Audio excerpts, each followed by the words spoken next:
Mario series truly needs no introduction. As it stands, it's quite an expansive series with tons of main series games, a million spin-offs, even a cereal. Yeah, can you believe people are scalping this cereal?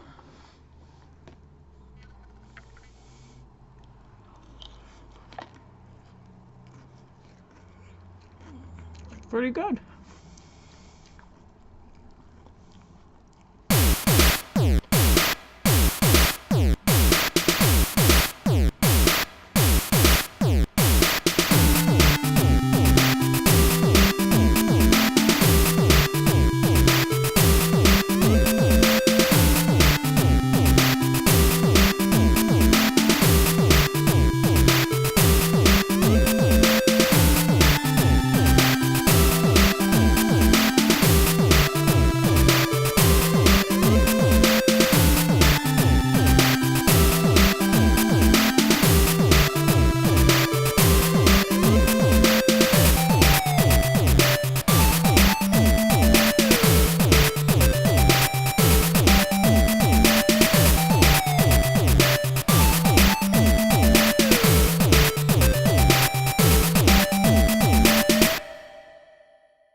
But what if you want new versions of the classic Mario titles? Well, to start off, there's always Super Mario Maker, which is wonderful. If you, by some odd chance, have a Wii U or have an opportunity to get a Wii U, highly recommended. Your Nintendo, make a Switch version. But before Super Mario Maker, all we really had was a universe of hacks of Mario titles, which are always super fun. These titles basically take the classic games and just change them up, add new cool things. It keeps it fresh with the games that we already know and love. Even though we're probably not tired of them, it's just nice to have some more. Most of these games are typically played through emulation of some sort, but I'm a cartridge kind of guy. Luckily, there's plenty of cartridges of these games available for the NES, Super Nintendo, and other consoles, like even the Genesis. It's seemingly endless, and it's really exciting to see these new Mario games emerge. The first one we're going to take a look at is The Legend of Zelda: Curse from the Outskirts. And don't let the title fool you, this is a Mario hack, although there do exist plenty of Zelda hacks out there. Maybe I'll look at them one day. Curse from the Outskirts was released in 2003 by Dr. Mario? Well, he might not have been the greatest doctor of all time, but at least he created a pretty good Mario hack.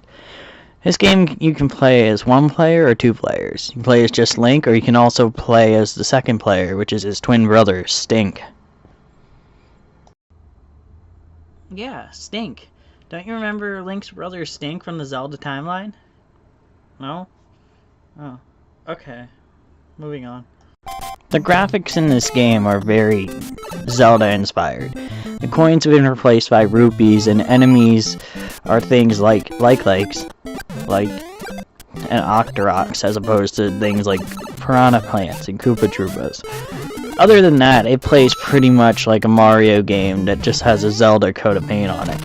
The fire power has also been replaced by the beam sword, and instead of it bouncing off the ground and shooting downwards like in Mario, it actually shoots forward, which is a cool little perk that our friend Dr. Mario definitely took the time to add.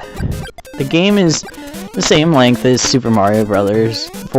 8 worlds with 4 levels in each one, and it generally follows the same theme as the corresponding Super Mario Bros. Level. There's no minus world though. What a bummer. I wanted a never-ending water level, but I guess the water temple and Ocarina of Time will have to do. Get it? Naturally, like Mario games, every 4th level is a castle where Bowser is replaced by Ganon. He looks like Blastoise using Hydro Pump in this game though. There's really not much negative I can say about this game. Some parts have you climb up on trees to progress, and the vine controls don't really work too well in this game outside of when you go to bonus stages, so it does result in some cheap deaths once in a while. But it's nothing deal-breaking. It's a pretty cool hack. There's some weird parts in the levels that look like they were kinda mediocrely designed, but it's not too bad. I like it. Zelda Curse on the Outskirts is a pretty cool hack if you want to give it a go. I definitely approve of it. And I'm sure Link and his brother Stink also approved of it. The next game up is Luigi's Chronicles. Let's check it out. The game was released in 2005 and created by someone named Googie. This one's only one player. I guess Mario wanted no part in this one. Much like the last game, it's also a hack of Super Mario Bros. To start off, it's dark and the music sounds kinda weird and off-pitch. The enemies have also been changed to other Mario enemies like Boo's and that plant thing from the American Mario 2. You'll quickly learn after that this game is tough. The physics were made really weird. I can't even really explain it. I guess imagine if the Japanese Mario 2, or Lost Levels as Americans know it as, took their physics but intensified it. That might not even be an accurate description, honestly. Sometimes long jumps don't really register and all around feels really weird. But it's certainly a creative idea, but it's insanely difficult. This is better suited as a game that you make your friends play as a prank, unless you're really die-hard and good at Mario games. I like the whole idea behind it, it's just too difficult, and I stopped caring when the furthest I got after 3 hours of play was World 1, 2. Yeah, the second level of the game. The game is super mean to you, even the game over screen is mean and tells you that you suck after losing all your lives. I would recommend this, but only if you have a fun time making other people play this, or if you're just that good at Mario games that you need a challenge like this. Now this is the third one, and the last one of today's episode. I know I'm not even scraping the surface with only 3 games, but that's all the more reason for Mario Hacks 2 to be made. I'm only really playing the ones I actually own physically. I own a few more, but for now, these are the only 3 I wanted to highlight first. They're the first 3 I ever owned, but this third one is definitely the best of the bunch. It's Super Mario 3 Mix.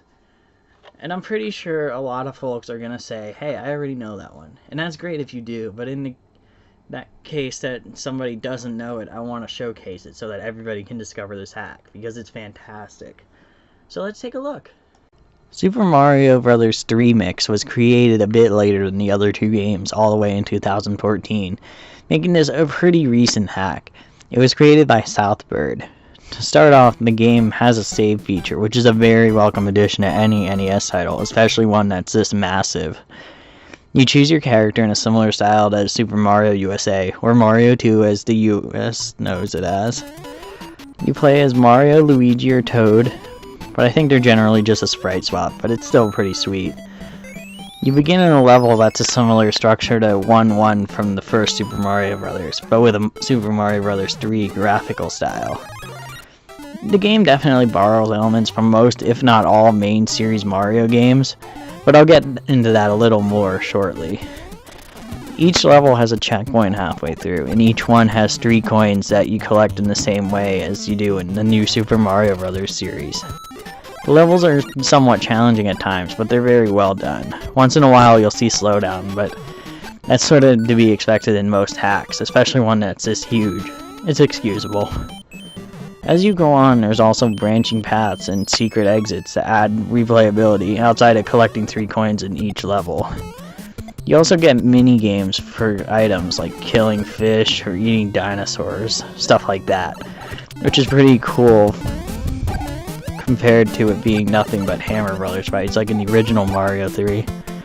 The game even borrows things from Super Mario World, such as the ghost houses, and they look wonderful for an NES game. The mushroom houses have also been replaced by the card flipping game, but instead of getting only a few tries, you can keep going until you match 2 Bowser cards. Upon beating the primarily Mario 1 influenced world, you move on to World 2, which has levels based on the American Mario 2. It's a lot of fun to throw this generally neglected game into the mix. Oh, sorry, the 3 Mix. And I applaud it for doing so. A lot of the enemies from the game are present in this, even Birdo, Mouser, Wart. I wish Wart would make some sort of appearance in an official game. But yeah, it's awesome. World 3 gets spooky. It's based on Super Mario Land 2 to start, which is one of my favorite Mario titles that no one ever seems to talk about. I wish enemies and elements from these spooky Mario Land 2 levels had appeared in later games, because I really like them a lot. You even get your first new power-up for this game. Sure, there's the raccoon and fire power-ups, as usual, but there's even more power-ups that they add to this game. This world adds the bunny ears from Super Mario Land 2. While I think it's a bit pointless, since Raccoon Mario kinda does the same thing, it's still a really nice throwback. And there's a lot of weird stuff in this world too, which I like. It's also the world where you're introduced to the penguin suit, which rules. It's just basically the frog suit if you could actually walk properly with it, plus ice power. I love it. This is probably my favorite world in the game, and it even ends in a stage much like the sunken ghost ship from Super Mario World. The final boss is Bowser Jr. on a giant boo thing that shoots cannons, which is a pretty cool boss to fight. 2 worlds in, I can already say this is one of my favorites. World 4 is super exciting, because it takes place in Dinosaur Land, where, you guessed it, Yoshi is obtainable.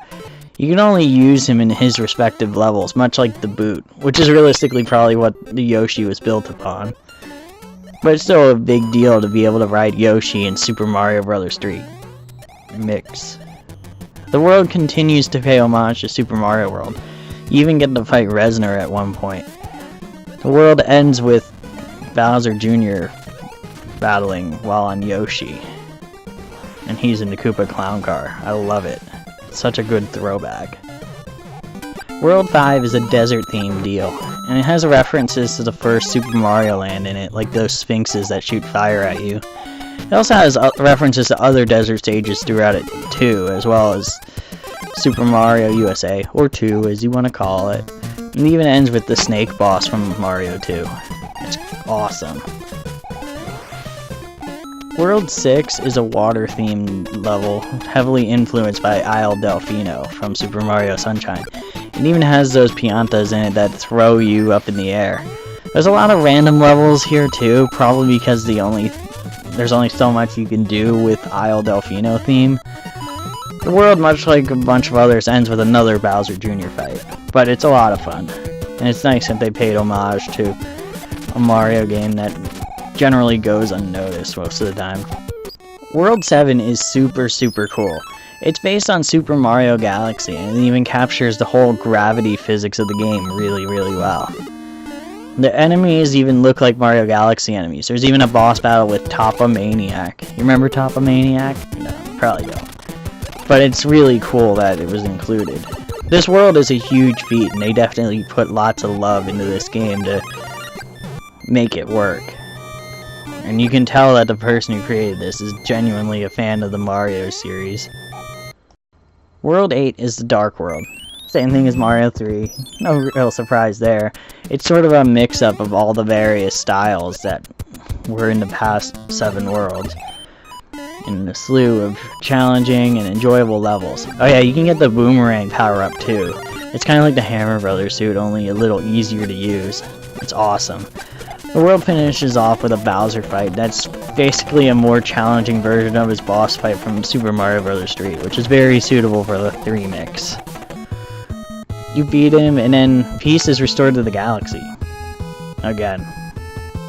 Until next time.